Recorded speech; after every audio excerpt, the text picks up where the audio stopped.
do. So let's start. So for our devotional or faith formation, I'm going to skip some of this if that's okay with you. Can I edit it? Or you want me to read all 27 pages?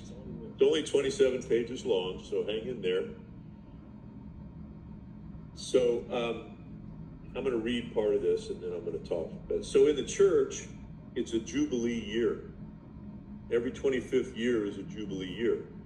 So recently, on June 14th and 15th, the church celebrated this Jubilee with the Jubilee of Sports. It was held in Rome. Managers, ADs, coaches, athletes, volunteers from around the world gathered in Rome with the new Pope, Pope Leo. And it wasn't really a gathering, it was more of a pilgrimage. Pope Leo gave a homily. And in his homily, he reminds us that we need to have the right perspective. It's about knowing when to stand firm, knowing when to be grounded, good times, tough times, and times in between, and how we relate to ourselves, how we relate to others. Real men and real women who, when they fall, find the courage to get back on their feet. I know we all want to win and to succeed. We need to educate our athletes in the art of losing gracefully.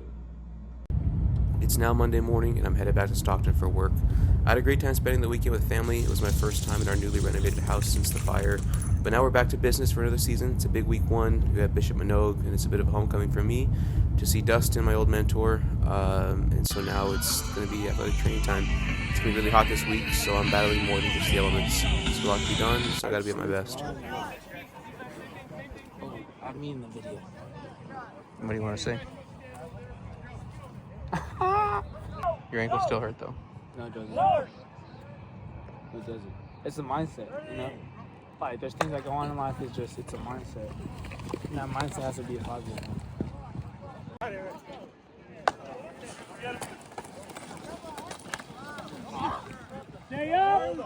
Mo had an ankle sprain at the end of last week. He's getting really close to returning. I think he'll play on Friday, but he's getting back to doing some more functional things. Hey, why are you 7? Nah.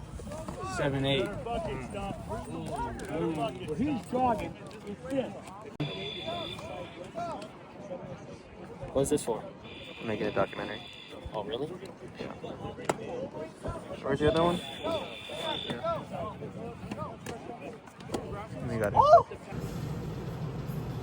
We're getting Diego back. He's had 5 days off. How do you feel today going limited? I feel great. Tape help? Yeah.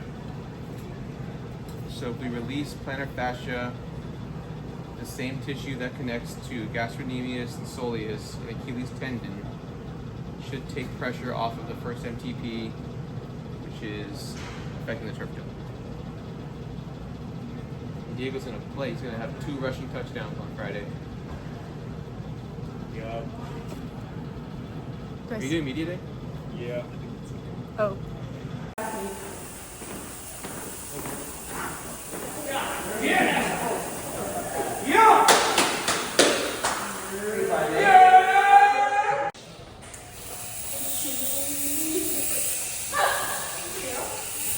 We did concussion baseline testing with the freshman football team today using Sway.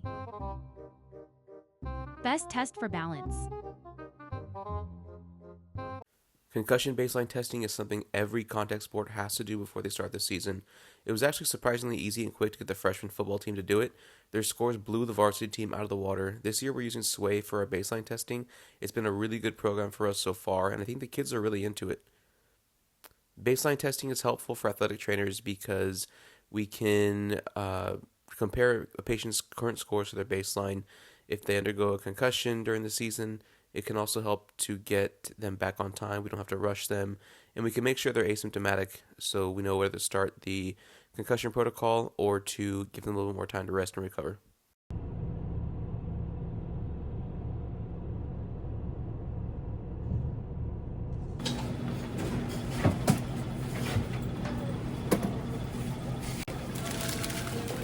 Yo. Back with the go, man. That's another vlog. Kenny, we gonna win? We gonna win Friday? Are we gonna win? Is it sky blue? Sometimes, you know. Sometimes. Most of the time. Be careful. Eddie, how you doing? Can you please take these? Of course, take whatever you need. Put a report. We're running pretty low on tape, so.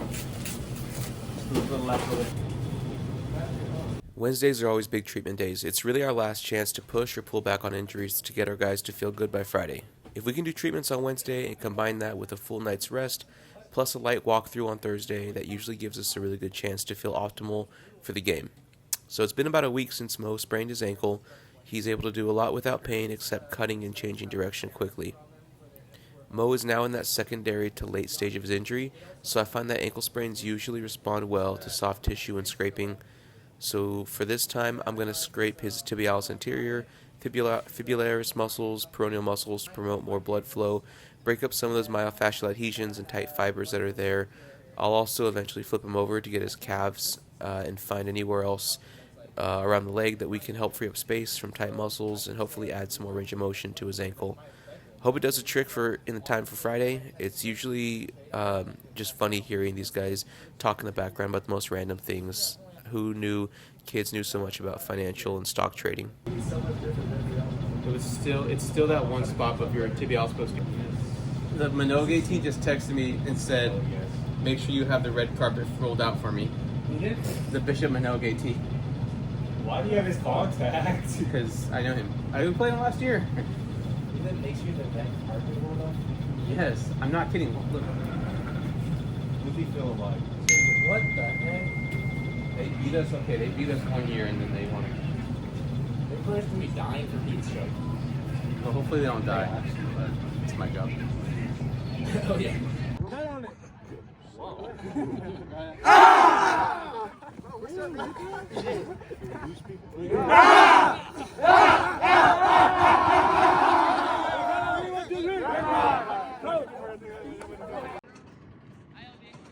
In order for us to play a football game, this has to be below 88, I think.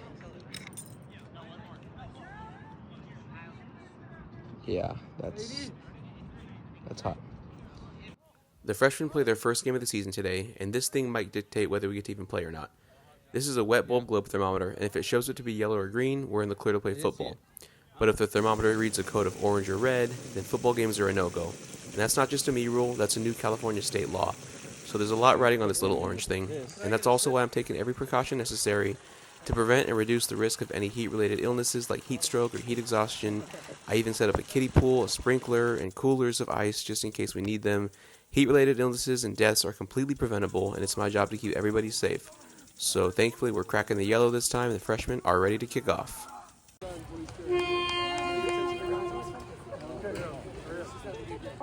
This was about the most action you'd see all day, unfortunately. The freshmen lost this game 6-7 versus Manteca, but now we look ahead to the game tomorrow versus Bishop Minogue.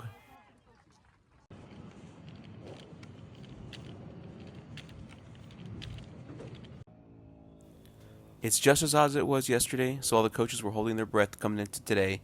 The cloud cover helped us out big time, and now we're clear to kick off for a home opener. They make you take it off? You guys are gonna have to take it off. They make us take it off? No, this. They never did it last time. That's why I have one.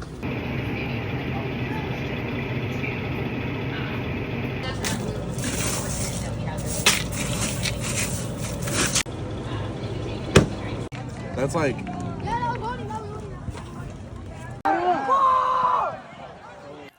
JV kicked off and got off to a hot start, literally.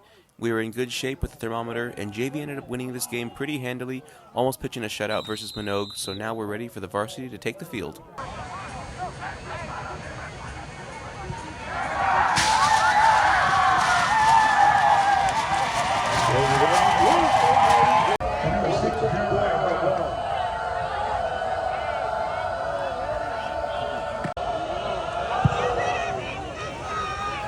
I knew this would be a pretty close game until the end, and I was right. An 80-yard scoop and score by our defense before the second half helped us out, and the game came down to about the last 5 minutes of play. Our offense was cooking, and I hope we can keep it up through the season. On an even better note, our players were cool, hydrated, and I was really surprised we didn't have a single cramp. That's a huge win in my book, and in the end we won 51-38. I credit the rest of my sports medicine team for reminding the kids to hydrate, stretch, and rehab our guys to get them healthy in time for the game. I'm lucky to be part of this team and the Ram family.